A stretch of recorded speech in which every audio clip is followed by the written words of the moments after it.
Welcome to the Bree Pod. I'm here with Renee Carleson, mom, owner, and coach of the nonprofit Special Needs Sprouts. Hello. Hi, how are you? I'm great, and it's an honor to be here. Thank you for inviting me. Yes, thank you for coming on. I'm super excited to hop in and talk about your connection with autism and what inspired you to be the Jill of all trades and be going to be an author and coach and owner. So tell us what is your connection with autism? So, in our family, my daughter is diagnosed with autism, and that is kind of rare. Boys are four more times more likely to be diagnosed with autism. So, autism in girls is one of those unique traits, and it's because we crave connections. We want to be social creatures, and so we will mask our feelings and hide that part. But when autism affects girls, it affects them deeply. And so I am here to give my daughter a voice and help other people see her the way I see her.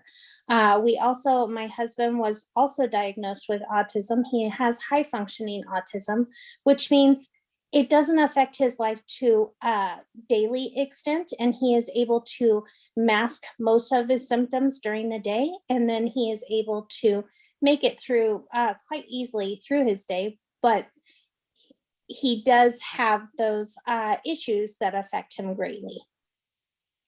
With that being said, I wrote a story called A Bee Like Me, and my daughter's name is Abby. And it's about her day and a day in the life of a bee like me. And at the end, as I'm putting her to sleep, I'm letting her know that it's okay to be exactly who she is, because God doesn't make mistakes and he has a perfect plan for her. And what all the wonderful things I see as she goes through her day. Oh, I love that. Wow. So you wrote A Bee Like Me, and you were telling me before we started this that you actually also shared how you have that connection with autism as well. So through the course of our journey, we have noticed that I have a lot of similarities in the symptoms and the issues that both my husband and my daughter struggle with. My family chose not to go with the diagnosis because they felt that the label would cause us more harm than good. I choose to go with a label because I want to have my children be able to access all of the resources out there in the community so that they can grow and flourish, and that they can continue to gain the skills that they need to survive in the world today. Yeah, I think that makes a lot of sense because there's so many beautiful resources. And I mean, share about your resource because you are an owner and coach of your own nonprofit. So our resources that we have are definitely based towards safety. One of the biggest issues that we had with our daughter was that she would bolt when we weren't expecting it. She would elope because she was scared. She didn't know what was going on, and she didn't have control of her body. A lot of our kiddos on the spectrum deal with fight, flight, or flee. Their amygdala is overactive. And so if we can calm their bodies, we're going to have a better chance of calming them and being able to help them make better decisions. One of the things that we dealt with the most was when we would get out of the car, she would run into traffic, and it was always very scary for us to take her out and traveling. And so I created this magnet that goes on the car, and it's a safety stop. And what it is she has learned to put her hand on the safety stop, and it goes on the gas tank area. It is magnetic. And she waits for me to come and pick her up so that it's safe for us to go out into traffic together. And so we do that through a token economy where every time she did it, she got a reward. And so then it became a habit for her. A lot of our kids also wander. And so they may not even know that they have decided to wander off and that they are lost until it's too late and they are lost and stuck. And so we have these key tags that I'll attach to book bags, to their shoes, to their purse, whatever they have. And it just lets others know that they may be lost and that they have autism and that they may have other issues going on. On the back It gives the contact information of who they need to call if they are found. Some of the other things we have available are these sensory overload cards, which explains if a child is having a meltdown, what is going on, how you can help, and what needs to happen.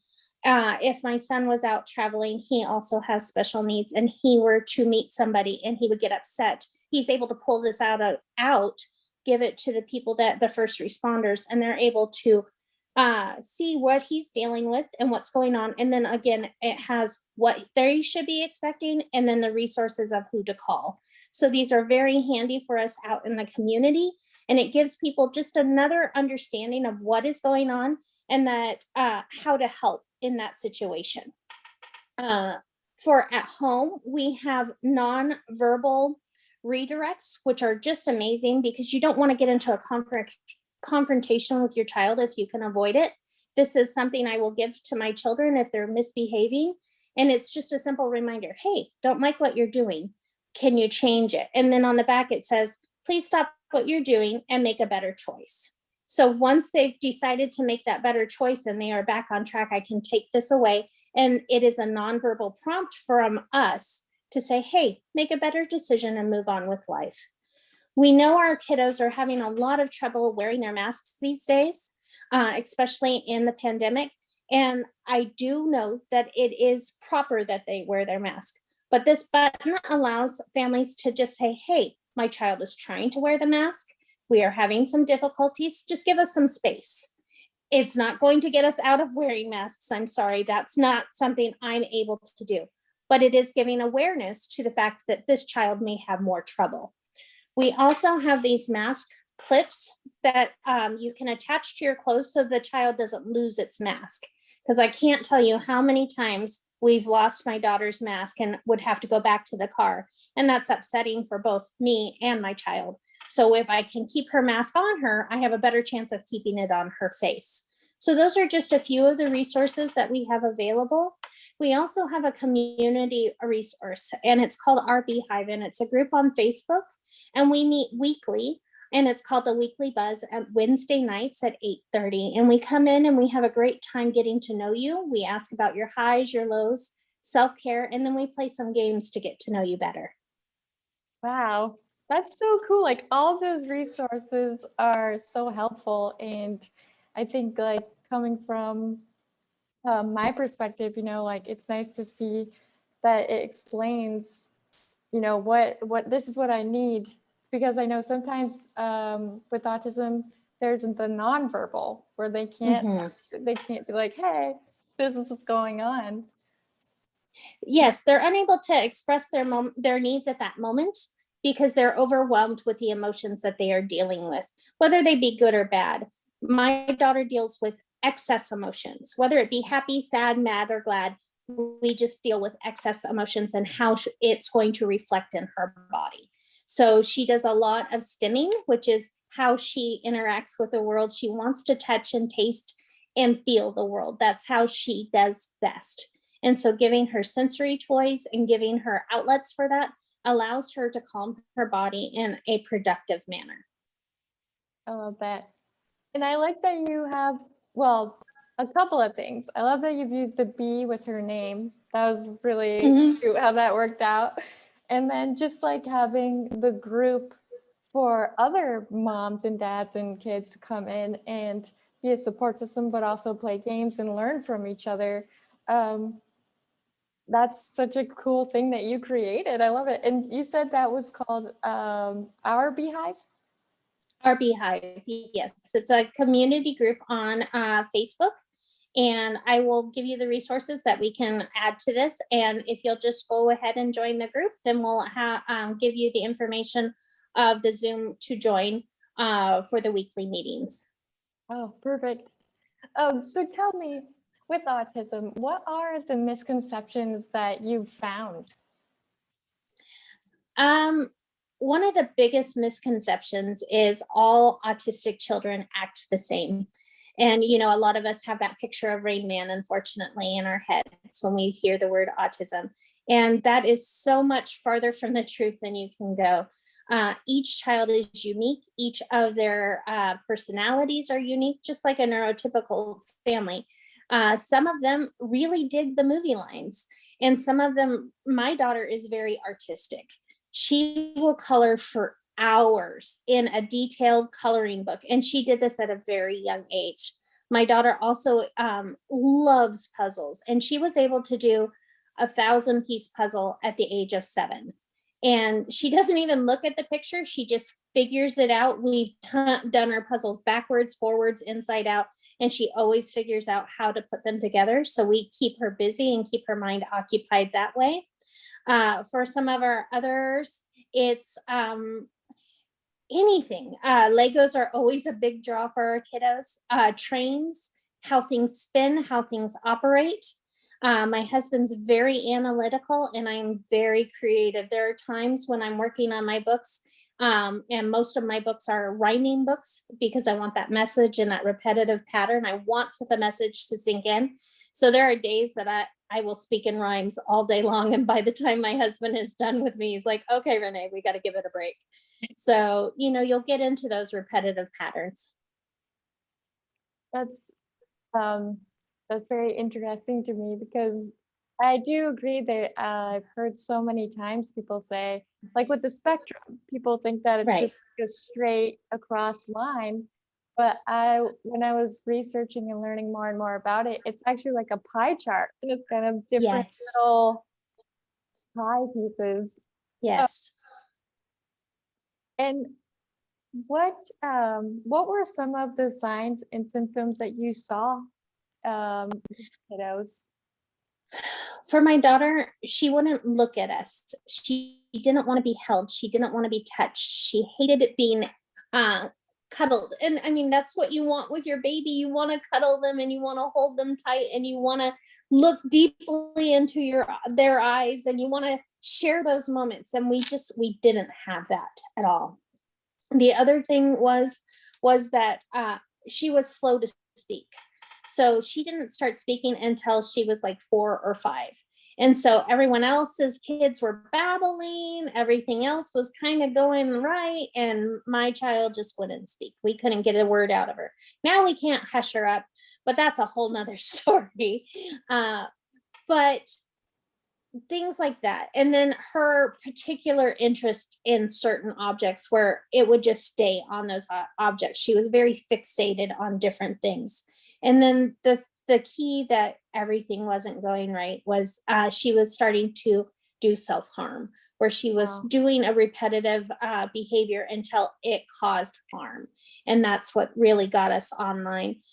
With my son also having special needs, not autism specifically, other issues, we kind of knew the drill, and we knew that we needed to look into getting her tested early. And one of the best pieces of advice I ever got was, if it looks like a duck and it walks like a duck and it quacks like a duck, let's treat it like a duck until we know what else to do. And with that in mind, we started early intervention at home as much as we could. We really got onto the ground. We played with her. We did as much as we could to bring her back into our lives, and found what her interests were and let her drive the bus. I think that's beautiful that you guys like kind of like built that world around her, because that's what it sounds like she needed. And what I've noticed is I don't like using the word awareness of it, because there is the awareness that people need, but not in the awareness that you need to like take it out of them. It's like the acceptance, like loving Absolutely. them for who they are. And with that, like, what advice would you give parents, and even with you having autism, what would you give with this? My biggest piece of advice is acceptance. Families want to be accepted. And when we are given this diagnosis, it feels like your whole world kind of closes in. And we already know that we're different. We already feel the difference. We already know that our child isn't reacting the same way as little Joey down the street.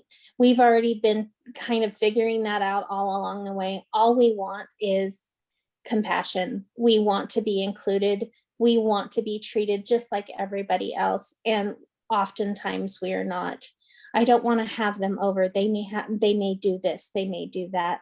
And just give us that chance and that opportunity. If you ask that mama, hey, can you come to the birthday party? There may be some dietary issues. The mama already knows that there's dietary issues, and we already have planned a way to make our kids feel included, whether that we buy our own cupcakes and bring it, or we bring our own ice cream and bring it and let the kids still enjoy the party.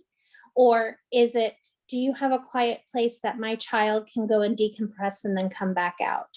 So asking those parents, and to be honest, that's the hardest part about this as a parent, is feeling that your child is not invited to all of those special events that every other child gets access to. And our worlds become lonely and closed, and we start coming and hiding within ourselves, and we don't have that community. So really, my biggest prayer and wish for any family on the autism spectrum is that they find the acceptance and they find the community, and that their friends don't push them away, but actually pull them in and give them even more love and support. A lot of our friends come over just one-on-one instead of me going out to big groups. I still get to do a lot of fun things. It's just in a different way. And then when we do go to events, we go for a shorter period of time. Wow, that's really heartbreaking because you don't think of that they would be pushed away and not invited, but that's true. It would happen because people are just like so. Oh, it's so heartbreaking that people are like that because I just think there's so much beauty in everybody that is different. Like, so what if they're different? It's just us needing to be more open-minded, and learning and understanding. So that breaks my heart so bad that happens. But just, oh, I'm so sorry about that. I think it's just a reality. Most people want to find the commonalities. And when our families with autism, you'll see a lot more of the differences than the commonalities, because you have to dig a little bit deeper to find what we have in common. And it's because our behaviors just stick out a little bit more obviously than most. Yeah. But what I do love is what you built for families is like this community and these resources and the books. And it sounds like you have more books coming, or I do. I'm in the process of writing my son's story, and I'm having such a great time doing it.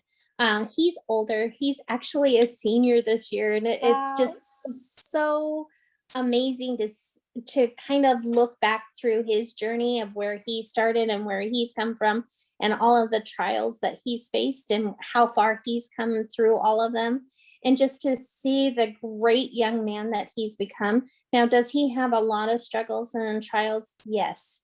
Is his life going to be easy? No. But we know that he's overcome so much already, and that he will continue to do so. So his future looks very bright. Oh, and congratulations to him on his senior year. That's awesome. I know. It's so cool. He actually has the chance. Our church is having a prom, and so he gets to go to prom. And he's getting all of the he's getting his announcements, and so we get to experience it in a different way. And it's just been a really unique adventure for us. Oh, I'm so happy to hear that. I did want to ask before we go, what was it like when the pandemic first happened? How did that change your world when it hit, like, and we had to be alone? Wow. That's always a hard question, but I'm glad you're asking it. It rocked our world. And the reason is we don't have a lot of community already. And that community was stripped away from us even more. So our social visits, our support, our services, we still have not seen Abby's doctor face to face since we started the pandemic. We've only had phone calls. We still have not gone on campus for church. So for that's really difficult. So they're missing that community that they had set up. Our kids are expecting a routine, and their routine is no longer there. Everything changed. My daughter was used to going out for social outings so that she could learn how to socialize well. Well, all of that stopped. And they don't understand. It is so hard for them to understand the differences, where a neurotypical kid would go, okay, I get it. It's hard. And, they would be crushed. But for our kids, not only are they crushed, but they're devastated, and they can't get over it as quickly. And so it's a constant reminder of the differences. And the other thing is us mamas, we don't get that downtime. Now, I know every mama is feeling that, but our kiddos are at a heightened sense of awareness that our mamas deal with stress that is equivalent to that of a combat vet, because we are always on the lookout for what is going to cause our child to melt down. We are always 100% invested in what's going on. So we never have that moment to just be at peace. And when you have done that for so many months, we're at 13 or 15 months of this, that is a lot for any person to take on. And especially being hyper vigilant for a child that doesn't sleep, that doesn't eat, that doesn't follow the regular rules and regulations, and needs so much extra support. Wow, that really did rock your world. That's wow. I mean, I know with routine, I know that's so important, especially in the autism community, because that's like something that it's like that habit that you were talking about. It becomes a habit, and then when you take it away, like you were saying, for us that could say, okay, well, it changed, but change is not like you're saying, that change just doesn't work like that. You can't just be like, okay, how to, and that to me, it's like just having to explain it, and then having to like rework the whole world again for your Yes. family. Yes. So It is definitely a challenge. It's so difficult to keep them engaged, to keep them going strong, to try and have them on school on Zoom, where they don't have that interaction, that they don't get to see other kids mimic their behavior. My daughter is a parrot, so she wants to emulate everything she sees, but to do that through a screen is so difficult. She can't see all of the verbal and the nonverbal cues that she is used to picking up to follow, and to stay attentive to a blank screen where there's not that physical presence of someone saying, hey, you need to stay on task, because she needs a lot of touch and redirection. She needs that hands-on ability to be refocused and put back on. And it is so difficult for these kiddos doing Zooms all day. And then their brains just turn to mush, because they're not getting that activity that they need to stimulate their bodies to keep them on track and focused. yeah, you guys are so strong for taking all of that, and just building this world to, accompany her and to hopefully help. But that's gotta, I mean, that's a struggle, it seems. Wow. The struggle is real. It is definitely real.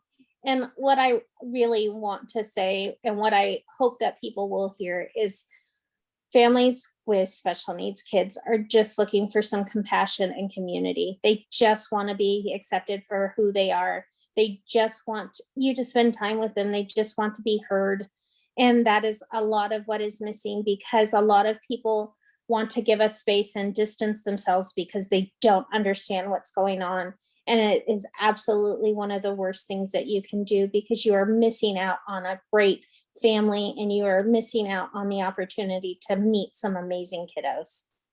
Absolutely. And like we were talking before we started recording, I don't necessarily have anybody in my immediate family that has autism, but I know people that do, and it always gave me just wanting to know and learn. And that's what this pre-pod, I'm hoping that helps for that acceptance awareness, is that, this is what autism is, like, learn about it. There's nothing wrong with that. And just saying, hey, I'm ignorant to this topic. Tell me more about it. And you have so many resources that you've built and created that I know are not just for those families, but for the people that are like, hey, what is this? And how can I be Absolutely. a part of this group? So I definitely want to join the RB hive.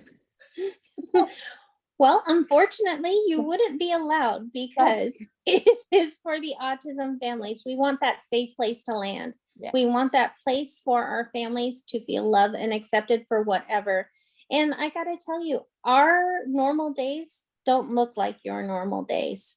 Our normal days are, like I said, definitely heightened and a lot more crazy than most. We deal with, like I said, food, sleep, and emotional outbursts that um, there are just no words to explain unless you're living it day by day. Yeah. And that's understandable completely. So no worries on that. But for those parents that, do have that connection, where can they find you with all these resources? And So if I can direct anyone to go and I find the information that we have been talking about today, it's www.asensoryb.com. And that is where you'll find the book. That'll be where you'll find the resources. And then it'll have the link to our community RB Hive. oh, perfect. Thank you so much for joining me and just shedding light on this beautiful, this beautiful topic. So I appreciate that, and I appreciate your groups. I think that I still think it's the coolest thing. So even if I buy a book, I'm going to have some form of connection. We really appreciate that. Every book that is purchased definitely goes towards the nonprofit so that we can offer these resources to everyone. Oh, perfect. Yeah. So I definitely will. If that's the contribution I can do, then that's what I'll do. Awesome. Thank you. We appreciate it. And thank you for this time to come and speak to a subject that is so near and dear to my heart. Yes. Yes. Um, so with this, I chose Dr. Seuss because I know that Dr. Seuss is very well, a lot of his quotes are used in the autism community. So what better time to use them? Normally this is where we do the affirmations, but we're going to do Dr. Seuss quotes today. If you resonate with the numbers between 1 and 3, that quote will be yours. So for those of you that chose number 1, your quote is, why fit in when you were born to stand out, which is our favorite. And then number 2, if you chose 2, you're off to great places. Today is your day. Your mountain is waiting, so get on your way. And then for those of you that resonated with number 3, you chose, today you are you. That is truer than true. There is no one alive that is youer than you.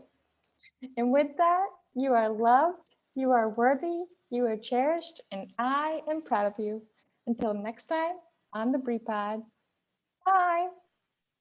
Bye. Thank you.